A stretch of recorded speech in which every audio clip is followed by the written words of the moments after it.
I was taught when I was growing up that each horse is just like a person, they're individual, and it's sort of up to you as the rider and the caretaker to figure out what it is that makes them the best they can be. I think just like in anything, with a great teacher that can bring out the best in a student, it's a little bit the same with us with the horses. We have to be a little bit of mind readers and just get to know them well enough that you know when something's irregular or off with them and be able to get ahead of it if you can.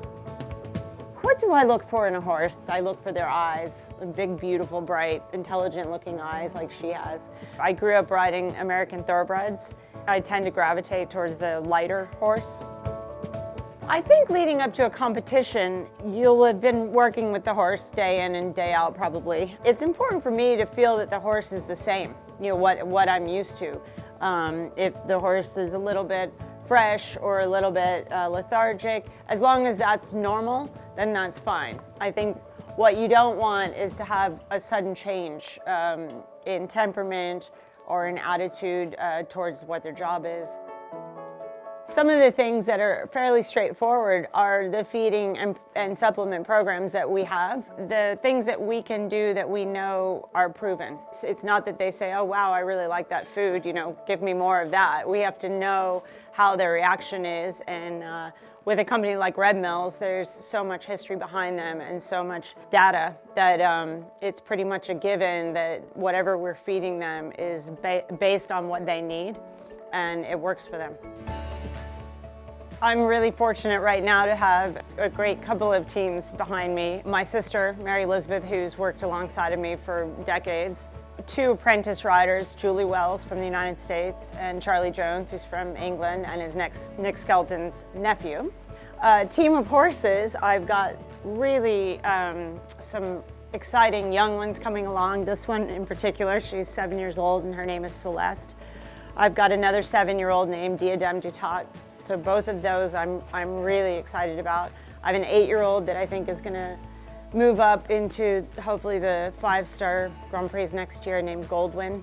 He's a very exciting horse. And then I've got my sort of tried and true group, which is Kung Fu, who I love dearly, and Ceremony, who I jumped at the WEG in Tryon a few years ago, and a lovely mare named Florette. When I'm working with young riders or students, it's important for me to see from them that they're interested in the care of their horse. When we grew up riding was only a small part of what we did. We were probably 95% learning how to take care of the horses and doing the barn chores and looking after things like that, 5% riding. In order to be the best rider you can be, you need to have all-around knowledge of the care, the feeding, the maintenance of their legs, taking care of their soundness, shoeing, the whole thing. I think that the temperament of a horse, particularly one that you want to achieve the highest level, is critical.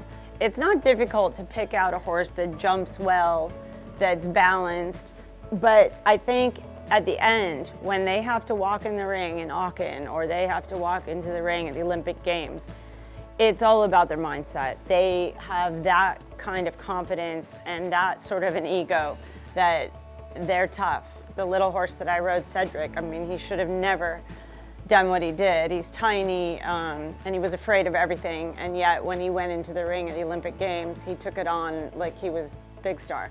And then, to pair that with the rider, I think that there are some horses that prefer somebody who's stronger temperament, whose attitude is maybe tough and aggressive.